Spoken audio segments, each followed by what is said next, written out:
Good morning, everybody. For those of you I haven't met, my name is Mike Andrew. I'm honored to be one of the elders here. And as Harold teased last week and Mitch has alluded to, kind of consistent with what we've done over the last year, we want to give you an update on the search process. And as you might have gleaned, this update's going to be a little bit different than the ones we've done over the past year. So joining the elders on stage today are most of the rest of the members of the search committee. I know Becky had a conflict. I'm not sure if John's here yet or not, but let me introduce them. Jody Denon, Christine Whitney, oh, John's right behind me, John Schondelmeyer, Dallas Odell, and Becky Scott, as well as Bill Hercules, who's traveling today. Bill also obviously is one of our elders. For the past year, this team has conducted a nationwide search, and we have started with kind of traditional components. We look for people that have the same kind of character, commitment, competency that we would hope would look for. But we also had two other tenets that as a team, both as a search committee team and as an elders team, that we tried to stay true to. And the first one was we were going to be patient. We weren't going to let the tyranny of the urgent take over. We're going to make sure that we got this right. The other thing that was really important to us was we didn't want to transport any challenges that our congregation might have to another congregation. And so as we've gone through this process, we've tried to stay true to those things as well. And I'm going to talk about the transportation in just a few minutes. Over the course of the year, we've reviewed probably 75 to 100 different legitimate resumes. And I say legitimate because we got some that were kind of interesting, but clearly not appropriate. Lost my mic here. They have, during the course of that search, this team conducted interviews live and in person.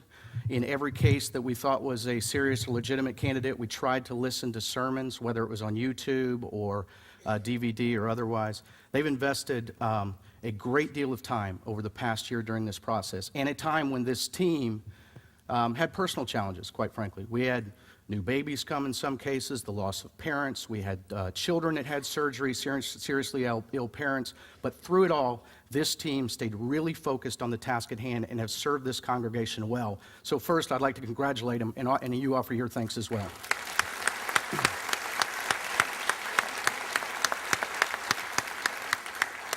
We also had dedicated times of prayer and fasting, and at times engaged you in that as well. And the story here is more about prayers being answered than anything. And he's not here today. You'll have a video introduction hopefully next week, but we are pleased to announce that the new lead pastor here is a gentleman by the name of John Hampton. John is currently the senior pastor at First Christian Church in Canton, Ohio. John and his wife Melinda are going to provide a video introduction next week. Just a rough schedule for you. On February 7th, they'll be here in Orlando. They'll worship with us. Harold and John are working on a sermon where they can introduce themselves to the congregation and also kind of get you a chance to get a little bit better idea who they are and what they're about. John and Melinda had a long-planned trip to Israel, which they're going to take, and as you might imagine, they're doing some transition at his current church. So his actual first day here will be March 15th, and we expect that the first time that you'll see him here preaching is March 21st. John, I don't want to spoil his introduction, and I certainly don't want to get in the way of the plans that he and Harold and Mitch have for this, but let me give you a little bit of a brief background because I'm sure you'll be interested in it. John is in his late 40s, but he's in his 30th year as a lead pastor. He is a graduate of what used to be Cincinnati Bible College, but now obviously is Cincinnati Christian University. For the last 12 years, he's been the senior pastor at First Christian in Canton, which is a historic old church, about a 150-year-old church. They, during the last 3 or 4 years, they've moved to a new 112-acre campus. They've gone through a new building plan and done a lot of the things in the last 5 years that we've seen during a similar period of time. It is a congregation and a campus that is larger than ours, but as we've gotten to know John and as we've gotten kind of exposed to some of the things that goes on there, we found it's a congregation that has a heart close to ours. John announced to his congregation last Sunday that he was leaving.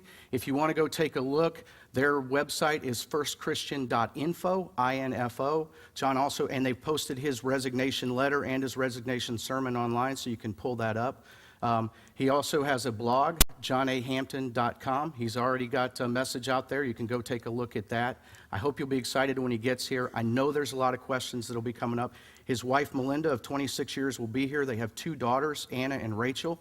Anna is a graduate of Milligan College and actually is in Orlando working on an internship now. And their younger daughter, Rachel, is a first-year college student at Kent State University and will be staying in Ohio for the next few days. Next few years, I guess. Maybe he comes to Orlando. I don't know. When we had the cold streak, it was 10 degrees in Canton, so it was a little bit warmer here. John describes himself this way. I'm just a regular guy who loves God, enjoys his family, considers preaching the gospel of Jesus Christ an honor, has a decent short game in golf, can usually hit a wide-open jump shot in basketball, and who most of all wants to see a little bit up there down here. And I hope as you get to know him, you'll ask the questions and see the man that we've come to know over the last several months. John is coming as a lead pastor. He's coming to join this team. I'm sure that will have a lot of questions for you. Let me try to anticipate a couple of those. That does not mean Harold is leaving us. As I think you've known, there's a plan in place, and Harold is going to stay in his ministry, and his service will remain here at Journey. It also doesn't...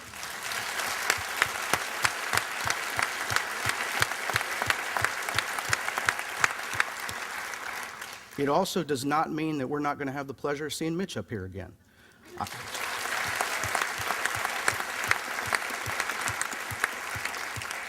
In my opinion, one of the great parts of this church's legacy will be Mitch's continuous growth as a pastor. So,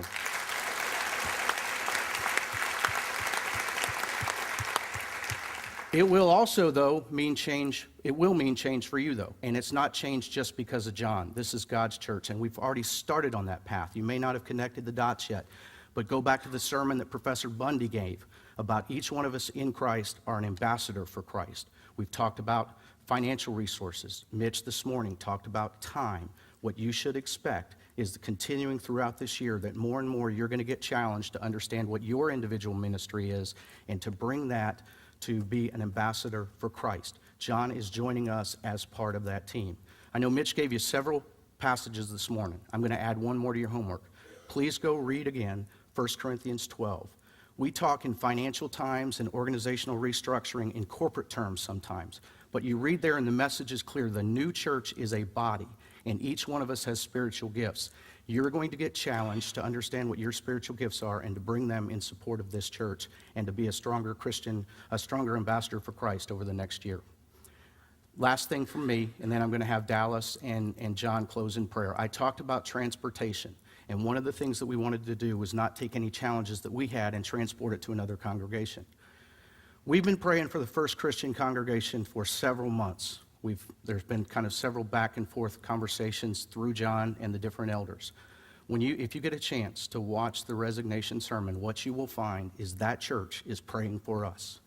And that is, I think, evidence that they understand, as we've been praying for months, simply and succinctly, His will be done. And we've tried to stick to that. We hope that John will bring a level of excitement. He'll join this team and take us to the next step. But first and foremost, His will be done, and that's been our focus.